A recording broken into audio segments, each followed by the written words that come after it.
नमस्कार शेतकरी बांधवांनो, राज्यात अवकाळी आणि अतिवृष्टीने नुकसान केलेल्या शेतकऱ्यांना दिलासा देण्यासाठी राज्य सरकारने एक GR निर्गमित केला आहे.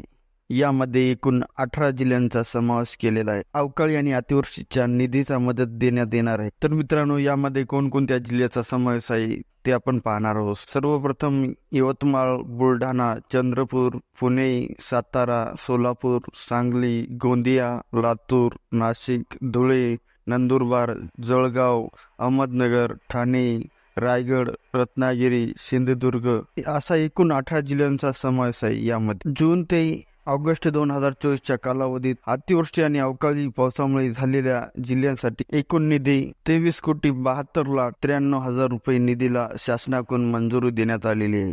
याचं वाटप गोंदिया, पुणे, नाशिक, लातूर, धुळे, नंदुरबार, जळगाव, अहमदनगर, ठाणे, रायगड, रत्नागिरी, सिंधुदुर्ग ही रक्कम शेतकऱ्यांच्या थेट बँक खात्यात DBT पोर्टल वरून जमा करण्याचे निर्देश सरकारने या शासन निर्णयात दिलेले आहेत. विशेष म्हणजे 1 जानेवारी 2024च्या शासन निर्णयानुसार जिरायत आणि बागायत आणि बहुवार्षिक पिकांसाठी नुकसानीसाठी मदत विहित दरानुसार जास्तीत जास्त 3 हेक्टरच्या मर्यादित मदत देण्यास यावी अशा उल्लेखही या शासन निर्णयात स्पष्ट करण्यात आलेला आहे.